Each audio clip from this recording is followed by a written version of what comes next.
بسم اللہ الرحمن الرحیم۔ السلام علیکم پیارے بچوں، امید کرتے ہیں آپ سبھی بچے خیریت سے ہوں گے۔ جناب قاسم اس طرح سے کھڑے تھے کہ ان کی پیٹھ خیمے کی طرف تھی اور ان کا چہرہ میدان کی طرف تھا، اور امام حسین علیہ السلام کی پیٹھ میدان کی طرف تھی اور چہرہ خیمے کی طرف تھا۔ وہ دونوں ایک دوسرے کو دیکھ رہے تھے۔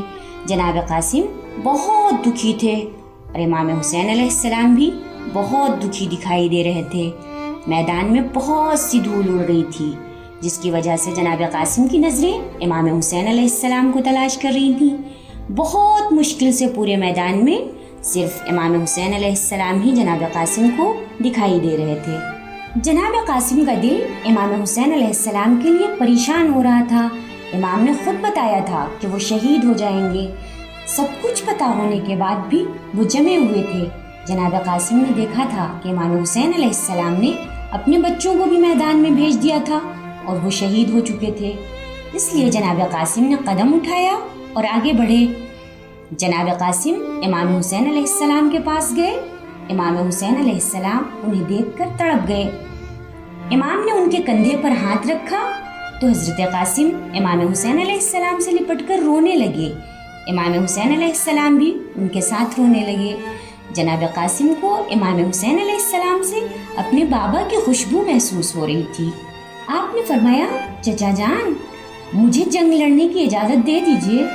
امام حسین علیہ السلام نے حضرت قاسم کے سر پر ہاتھ رکھا اور ایک لمبی سانس لیتے ہوئے فرمایا، نہیں بیٹا، تم اپنی ماں کے پاس چلے جاؤ، مجھے مرنے کی اجازت دے دیجیے۔ حضرت قاسم نے ایک بار پھر سے کہا، نہیں بیٹا، ابھی تم بہت چھوٹے ہو۔ جناب قاسم نے امام حسین علیہ السلام کے ہاتھوں کو چومنا شروع کر دیا۔ امام حسین علیہ السلام نے اپنے ہاتھوں کو ہٹا لیا۔ جناب قاسم زمین پر بیٹھ گئے اور امام کے پیروں پر سر رکھ دیا۔ امام پیچھے ہٹ گئے۔ جناب قاسم نے امام حسین علیہ السلام کے پیروں کو پکڑ لیا اور رو کر کہنے لگے، چچا جان مجھے اجازت دے دیجیے، میں بھی جنگ کے لیے جاؤں، میں جنگ کرنا جانتا ہوں، مجھے کسی چیز سے ڈر نہیں لگتا۔ جناب قاسم کا چہرہ آنسوؤں سے بھیگ چکا تھا۔ امام حسین علیہ السلام نے نہ چاہتے ہوئے بھی جناب قاسم کو اجازت دے دی۔ جناب قاسم خوشی کے ساتھ اپنی جگہ سے اٹھے، مسکراتے ہوئے تلوار اٹھائی اور میدان کی طرف چل دیے۔ گرمی بہت تیز تھی، سورج جسم کو جھلسا رہا تھا اور میدان کی دھول اڑ اڑ کر چہروں پر جمی جا رہی تھی۔ حمید ابن مسلم جو یزید کے لشکر کا سپاہی ہے، وہ کہتا ہے، میں نے ایک مشک اٹھائی، اس سے اپنے منہ کو دھویا اور اس سے تھوڑا پانی پیا۔ اس کے بعد جب اپنی آنکھوں کو کھولا تو دیکھا میدان میں ایک بچہ ہماری طرف آ رہا ہے، جو چھوٹا بھی تھا اور نابالغ بھی۔ وہ بہت خوبصورت تھا، اس کا چہرہ چاند کی طرح چمک رہا تھا۔ وہ اپنے بائیں پیر کو مشکل سے اٹھا پا رہا تھا، شاید اس کے پیر میں کچھ تکلیف تھی۔ وہ بغیر کسی ڈر کے بڑھتا چلا آ رہا تھا، جیسے اسے معلوم ہی نہ ہو کہ یہ میدان جنگ ہے۔ تلوار اس کے لیے بھاری تھی۔ جب تھوڑا اور آگے آیا تو پتہ چلا کہ جنگ کرنے کے لیے آیا ہے۔ سچ میں عجیب تھا، وہ بھی بچہ تھا، ابھی اس کے کھیلنے کے دن تھے۔ جب وہ میدان میں پہنچا تو اونچی آواز میں بولا، میں قاسم ابن حسن ہوں، جو تمہارے پیغمبر کی بیٹی کے بیٹے ہیں۔ ابھی دشمن کی فوج سے بہت کم لوگ میدان میں آئے تھے کہ جناب قاسم نے ان کے اوپر حملہ کر دیا۔ اس کے جنگ کرنے پر یقین نہیں آ رہا تھا۔ وہ بہت چھوٹا تھا، اتنا چھوٹا کہ اس کے لیے تلوار اٹھانا، اسے ہوا میں لہرانا اور حملہ کرنا بہت سخت تھا، لیکن وہ بہت بہادری سے لڑا۔ اس نے کئی لوگوں کو زخمی بھی کیا۔ سعد بن نفیل ازدی جو میرے پاس کھڑا تھا بولا، حمید ابن مسلم، میں اس بچے سے لڑنے کے لیے جاؤں گا۔ مجھے اس کی بات پر ہنسی آئی۔ میں نے پوچھا، کیا اس پر حملہ کرو گے؟ کس لیے؟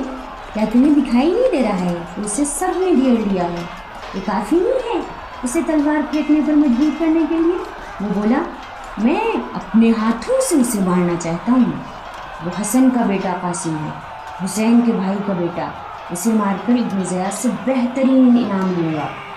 میں نے کہا، لیکن وہ ابھی بچہ ہے۔ بچہ ہے؟ تم صرف اس کا جسم کیوں دیکھ رہے ہو؟ کیا اس کی جنگ نہیں دیکھی تم نے؟ اگر بچہ ہوتا تو کھیل کود میں لگا ہوتا، تلوار سے اسے ڈر لگتا۔ اے حمید ابن مسلم، علی کے بچوں کو کم نہ سمجھو، یہ کہہ کر وہ میدان کی طرف دوڑا اور جناب قاسم پر حملہ کیا۔ جناب قاسم زمین پر گر گئے اور آواز دی، چچا جان، چچا جان۔ حسین نے بھتیجے کی آواز سنی، دوڑ کر گھوڑے پر بیٹھے اور بجلی کی طرح میدان میں پہنچ گئے۔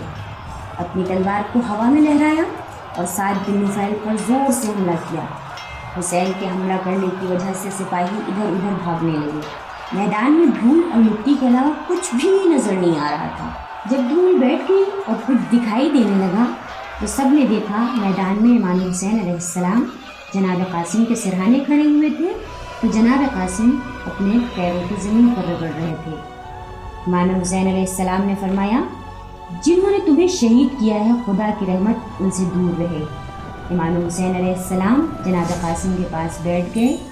جناب قاسم اپنے چچا کو دیکھ کر سکون محسوس کر رہے تھے۔ دھیرے دھیرے جناب قاسم نے آنکھیں بند کر لی۔ امام حسین علیہ السلام نے درد بھری آواز میں کہا، بیٹا قاسم، تمہارے چچا کے لیے بہت سخت ہے، تم انہیں آواز دو اور وہ نہ آ سکے۔ خدا کی قسم، میرے دشمن بہت زیادہ ہیں اور دوست بہت ہی کم ہیں۔ یہ کہہ کر امام نے جناب قاسم کو سینے سے لگا لیا اور ان کے جنازے کو اٹھا کر خیمے کی طرف لے کے چلے۔ خیمے میں سب رونے لگے۔ امام حسین نے جناب قاسم کے جنازے کو اپنے جوان بیٹے حضرت علی اکبر کے جنازے کے پاس کر دیا۔